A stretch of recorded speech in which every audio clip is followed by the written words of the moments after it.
और चलिए इसी बीच अब एक और बड़ी खबर की ओर कर लेंगे। दरअसल आपको बताते चले लखनऊ से कि ये बड़ी खबर सामने आ रही है, जहां उत्तर प्रदेश विधानसभा उपचुनाव से जुड़ी हुई ये बड़ी खबर। दरअसल इंडिया गठबंधन 9 सीटों पर अब अपनी ताकत झोंकेगी। राहुल प्रियंका के साथ केजरीवाल भी रैली कर सकते हैं। प्रदेश में 2 से 3 संयुक्त रैली कराने की तैयारी रहेगी। उपचुनाव में एकजुटता का संदेश देने की रणनीति भी रहेगी। आपको बता दें कि अब उत्तर प्रदेश विधानसभा उपचुनाव को लेकर इंडिया गठबंधन 9 सीटों पर अपनी ताकत झोंकेगी, जहां राहुल प्रियंका के साथ केजरीवाल भी रैली कर सकते हैं। यहां प्रदेश में 2 से 3 संयुक्त रैली कराने की तैयारी रखेगी। उपचुनाव में एकजुटता का संदेश देने की रणनीति रहेगी। ज्यादा जानकारी लेंगे सहयोगी संजय लगातार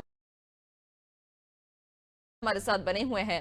संजय, उत्तर प्रदेश विधानसभा उपचुनाव को लेकर सुगबुगाहट लगातार तेज हो गई है, जहां सभी पार्टियां अपनी कमर कस चुकी हैं, चुनावी मैदान में उतर चुकी हैं, और इसी बीच अब कहा जा रहा है कि इंडिया गठबंधन भी 9 सीटों पर पूरी ताकत झोंकेगा।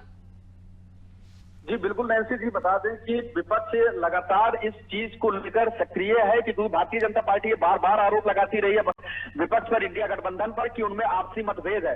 लेकिन इसी मतभेद को दूर करने के लिए शायद ये रैलियां रखी जाए। अभी हाल ही में राज्यसभा सांसद संजय सिंह भी आम आदमी पार्टी के यहाँ लखनऊ पहुंचे थे, जिनसे अखिलेश यादव ने जाकर मुलाकात किया उपचुनाव को लेकर और अपनी बातें रखी। तो कहीं ना कहीं ये माना जा रहा है कि ये जो सीटें हैं इसमें सभी पार्टियां अपनी अपनी ताकत झोंक रही है, क्योंकि जनसंख्या के दृष्टिकोण से देश का सबसे बड़ा सूबा है, 403 विधानसभा की सीटें हैं। तो ऐसी स्थिति में क्योंकि 27 में चुनाव है, तो ये अपनी एक ताकत दिखाने का उनको एक समय है, और ये माकूल वातानुकूलित समय मिला है कि वो अपनी पूरी ताकत को दिखाए। आरोप प्रत्यारोप का खेल तो शुरू ही है, और लगातार सीएम योगी आदित्यनाथ जिस प्रकार से सक्रिय है, कई सारी सीटों पर मुख्यमंत्री खुद जिम्मेदारी निभा रहे हैं चुनाव जिताने के लिए बीजेपी को।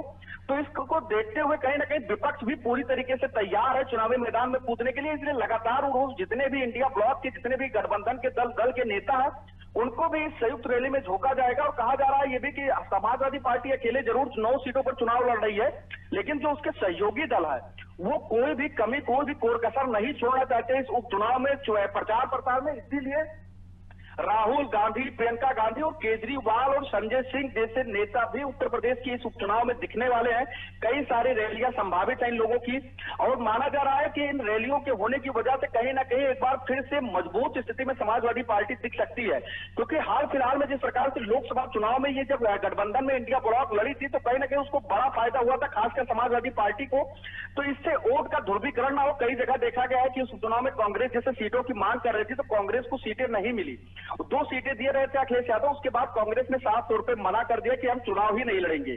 जिसके बाद ये सुगबुगाहट यहाँ पे सियासत में तेज हो गई कि कहीं ना कहीं की अंदरूनी मामला फंसा हुआ है कांग्रेस और समाजवादी पार्टी में। लेकिन फिर से जिस प्रकार से अब अखिलेश यादव मंथन कर रहे हैं चुनाव को लेकर, और इंडिया ब्लॉक के सहयोगी दलों का वो सहायता मांग रहे, इस तरीके से कहा जाए, तो वो इसलिए माना जा रहा है कि वो लगातार इस तरीके के जो बैठक होगी, जो रैली होगी, जो जनसभाएं होंगी, वो सारे सहयोगी दल के नेता इसमें दिखेंगे।